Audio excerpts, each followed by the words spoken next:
Hello les amis, je vous retrouve pour une nouvelle vidéo sur le football français et la Ligue 1 et je vais vous présenter le match Lorient contre Rennes. C'est un match qui a lieu ce dimanche 22 octobre 2023 à 13h pour le compte de la 9e journée du championnat de France de football de Ligue 1 2023-2024. Alors Lorient c'est le 16e du classement qui reçoit Rennes le 8e. Donc dans cette vidéo je vais revenir sur le classement et les statistiques de ces deux équipes en Ligue 1. On verra aussi le classement des meilleurs buteurs et meilleurs passeurs de Ligue 1 avec les meilleurs buteurs et passeurs pour Lorient et Rennes. On enchaînera par les résultats toutes compétitions confondues depuis le début de la saison pour ces deux équipes avec les stats et on terminera par les compos d'équipes et tactiques éventuelles, ce qui nous permettra d'avoir une idée, une tendance à ce match. Pour ceux qui souhaitent voir ce match à la télé, sachez que vous pouvez le voir sur Prime Vidéo.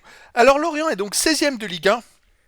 Et pour l'instant, barragiste avec 7 points, barragiste pour la descente, avec 7 points en 8 matchs, une victoire, 4 nuls, 3 défaites, 13 buts marqués, 18 encaissés, moins 5 de goal average. Tandis que Rennes est 8ème de Ligue 1 avec 11 points en 8 matchs, 2 victoires, 5 nuls, seulement une défaite, 14 buts marqués, 10 buts encaissés, plus 4 de goal average. Rennes n'a perdu qu'une fois au final, mais finalement ils ont que 4 points de plus que Lorient qui a perdu 4 fois, qui a perdu 3 fois, pardon.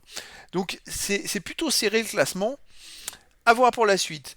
Allez, les meilleurs buteurs. Alors, il n'y a pas de joueurs des deux équipes dans les 5 meilleurs buteurs et 5 meilleurs passeurs du championnat. Après, on trouve Salah pour Rennes avec 3 buts, qui est 7ème meilleur marqueur. Pour Lorient, il y a 2 joueurs, Croupier et Fèvre, avec 3 buts.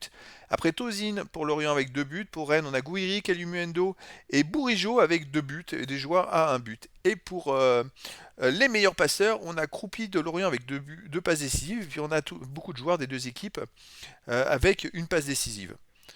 Allez, les résultats, toutes compétitions confondues, incluant les matchs amicaux, ça permet de cibler mieux, mieux un peu l'effectif total et les résultats total. Alors pour Lorient, c'est 3 victoires, 6 nuls, 4 défaites en 13 matchs, 23 buts marqués, 26 encaissés, moins 3 de goal average. Mais surtout, on peut s'apercevoir qu'en championnat, Lorient reste sur 5 matchs de suite sans gagner. De toute façon, ils ont gagné qu'une fois, d'ailleurs, c'est contre Lille 4-1. Mais sur ces 5 matchs, ils ont perdu 3 fois.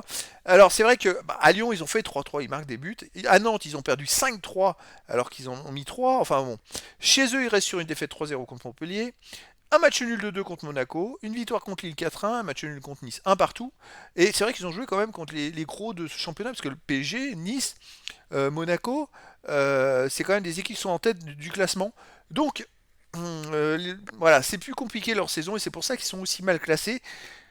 Ils ont juste gagné chez eux contre Lille 4-1, c'est la seule référence. Pour Rennes, de son côté, en 16 matchs joués, parce qu'il y a la Coupe d'Europe, ils ont perdu que 3 fois, 7 victoires, 6 nuls, seulement 3 défaites. 30 buts marqués, 17 encaissés, plus 13 de différence de but, mais surtout les 3 défaites, il y en a 2 dans les 2 derniers matchs. C'est-à-dire que le dernier match en championnat, ils ont perdu 3-1 chez eux contre le PSG, et le match avant en Coupe d'Europe, ils avaient perdu 1-0 à Villarreal. Avant, et c'est vrai que le début de saison était assez époustouflant.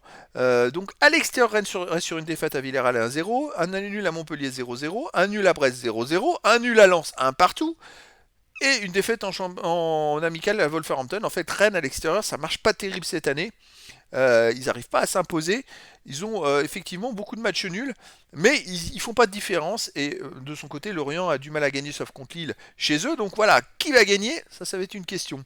Les tactiques et compos, alors pour Lorient, ça serait du 3-4-3 avec gardien Vogo défense, Mendy, Laporte, Talbi, milieu terrain Kaloulou, Abergel, Ponceau, Yongwa, attaquant Fèvre, Coupi et Tozin. Et pour Rennes, ça serait du 4-2-3-1 avec gardien Mandanda, défense Assignon, Omari, tête, Truffert, Bourigeau en milieu terrain, milieu défensif, pardon, Bourigeau et Santa Maria, milieu offensif et les Blas, Rieder, Gouiri, attaquant Kalimuendo.